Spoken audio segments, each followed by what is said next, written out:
October has been Domestic Abuse Awareness Month. The Haven obviously doing their bit to raise awareness and help those unfortunate victims of this. I'm joined now by Hayley and by Lucy, who are going to tell us more about what's going on, what has been going on, and some exciting news with a pop-up shop. First of all, Hayley, let's talk a bit about what you've been doing this month. Yeah, so we've been really busy this month. It's a big month, obviously, for us in the calendar. There's so many people that are impacted by domestic abuse but don't realise that they're victim to that. So we're reaching out to all those people that might need our support to raise awareness of the signs and the symptoms. We've done it through a multitude of different ways this month, a little bit different to last year. So we've had two key events in October. We had our Walk in the Park event, which we talked to you a little bit about last time we met. And that raised a massive amount of money, which is brilliant. Incredible, yeah. So it was over £2,000 that we raised. But more importantly, we raised awareness around domestic abuse and the fact that the Haven is here to support, reaching a really wide audience of people. I suppose more sort of relative to Domestic Abuse Awareness Month, we had a theatre production, something a little bit different with Journeyman Theatre Productions. It was a play, a really short play, about coercive control.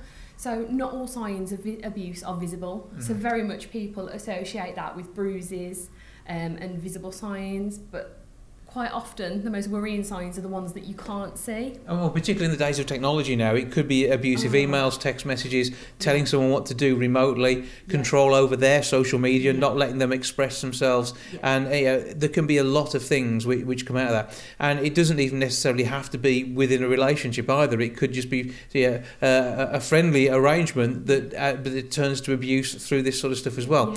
And it's sometimes it's too the wrong kind of attention, but it can go horribly wrong, and it is important that this sort of thing is flagged up quickly, isn't it? Yeah, definitely. I mean, we see abuse not just in partners, like relationships, but we also see abuse in families.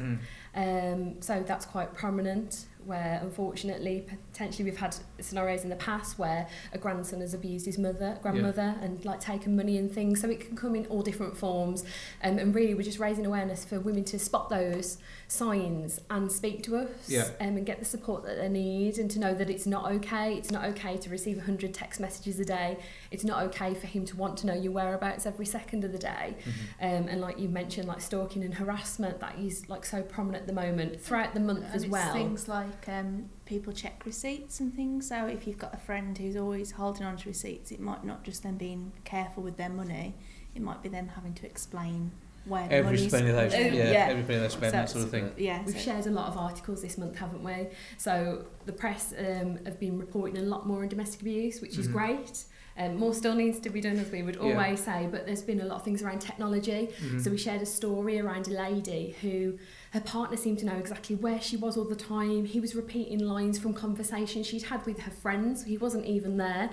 And she was completely paranoid. She didn't know how this was happening. And the article that we shared explains that he was tracking her phone and monitoring everything, all her conversations. So abuse can come in so many different forms, especially with technology nowadays. It makes it so much more easier. And with that case, it isolated her from her friends, because the only person who could have known that those phrases were being said was the friend. So that meant she didn't trust going out with that friend anymore. Well, we've seen this sort of thing nationally as well, haven't we? The whole situation with two footballers' wives. I mean, that was that we've yet to see the end of that story. But it anything like that puts you under pressure. It doesn't have to be on a national scale, just within a group of friends. It is the same feeling as we've seen reported nationally. Yeah, definitely. So we wanted to do as much as we could to reach out, to raise more awareness around not just the bruises, but the other things that aren't so talked about.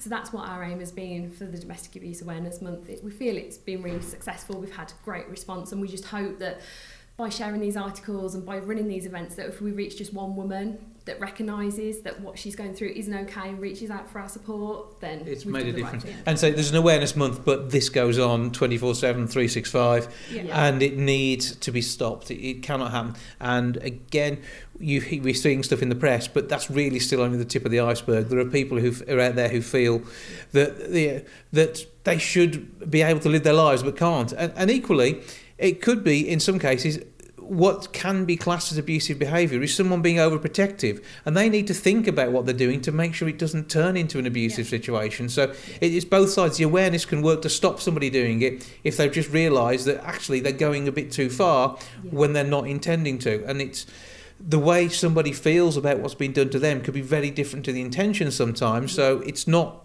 always someone being abusive intentionally, but everyone should take a step back, think about what they're doing and how their actions, and particularly through technology, can impact others.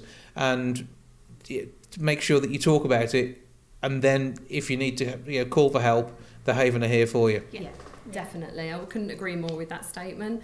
It is about getting that right balance. But if you're not sure, a lot of women aren't. And will say, I don't know, he just loves me, he's just been really supportive, or he's really looking out for me.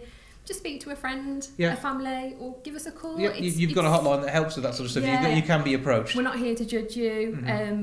Hopefully your situation isn't that of abuse. Yeah. But if it is, we can give you some advice and a bit of support, and know that you're not on your own. So what I would say is, even if you're not sure, don't be afraid. Reach out to somebody, and even if it's not to us, a friend or a relative. If you're worried about your daughter or your mum or like your sister or anyone like that, or a friend or a colleague, then we can also advise family members and friends. We're not just for the woman who's abused, we're for the wider network, because it can be hard. They know what to say. Yeah, it can be hard, because if an abuser's pulling your loved one away from you and isolating you, it can be so hard to know what to say, what to do, and sometimes it's just it's nice to talk to someone like us that at the Haven, who know exactly what you're feeling and how to help you maintain the best relationship and support the person you love. But neutral, but with an understanding of what can happen.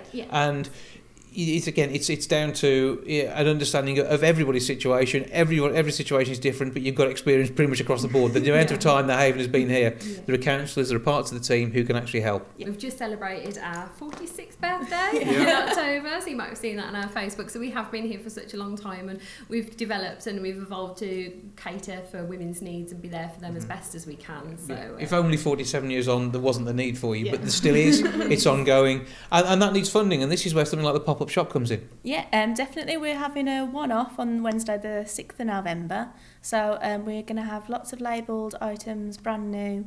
I know we've got things from Boohoo, ASOS, things like that.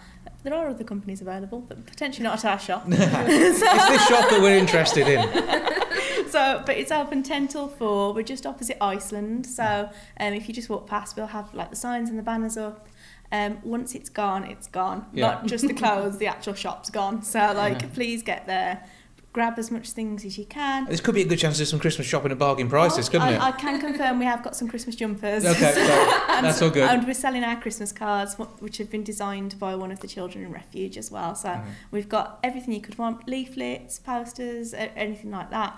And it's hoping to do a lot of fun of raising awareness, but also obviously we do need to fund. We found out the other week that 80% of funding across the country has gone from refuges since 2010, and we can only really fundraise and support refuges. They're only there because people of Wolverhampton are supporting us. If without the people of the city, this wouldn't happen. And it's making sure that we're looking after the vulnerable members of our own community. So it's a great way of getting involved. The pop-up shop's one of them. Give us the details of where and when. It's Wednesday the 6th of November, 10 till 4, opposite Iceland in the Wolverhampton Centre, and bring a tenner, and you can get look, flash, and feel good about yourself.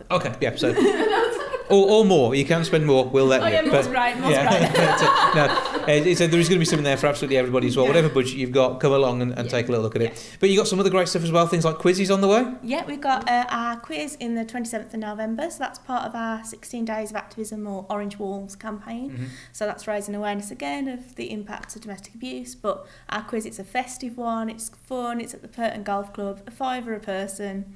If you don't win the quiz, then if you come in runner-up level, you get a spoon from one of the kids decorated. So so there's treats for absolutely everyone. Anything else we need to know about, like the website and that sort of stuff? If you check out our website, we've always got tons of fun events. All the information's on www.havenrefuge.org.uk/events, and our Facebook handles at the Haven WTON. But we've got some networking coming up, raising awareness of the fact that every month 3 women will miss work 3 days a week are missed by women because they are being abused, things like that.